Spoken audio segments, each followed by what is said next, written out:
আল্লাহ বেটাকে গেছি কাউন্যা মাহফিল করতে, এক মহিলা লাশ হয়েছে 13 বছর 4 মাস পর, তাজা,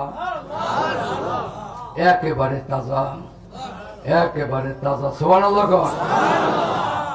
মহিলার ছেলে ছিল কোরআনের হাফেজ।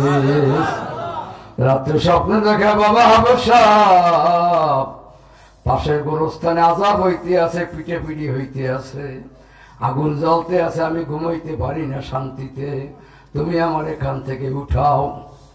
সকাল পরের দিন সকালে হাফেজ সাহেব এই সুবিদকারী কওমিয়া মাদ্রাসায় পড়ে।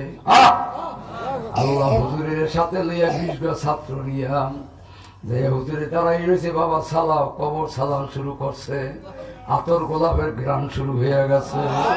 কবরটা সালাই না শেয়ার থাকে, কাপড়টা আগের চেয়ে আরো সুন্দর চেহারা বাড়িয়ে গেছে। তখন ছেলে নামে মার মাথার মুঠি খুলছে, খুঁড়িয়ে দেখে মার চেহারা আরো উজ্জ্বল হইয়া গেছে। হাফেজ সাহেব মার গলা ধরিয়া চুমা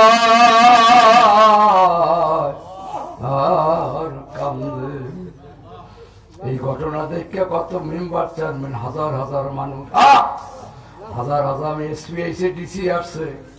ডিসি সাহেব হ্যান্ডমাইক দিয়ে বলতে আছে, আমার এই দেশে বাবারা, কাউনিয়ার বাবারা, আমি ডিসি সাহেব আজকে এই কাণ্ড দেখে আমি আজকে তওবা করলাম, জীবনে দাঁড়িতে বস দেব না আর নামাজ ছাড়ব না। আল্লাহ আসলে কোরআন, আল্লাহ কোরআনের কথা সত্য।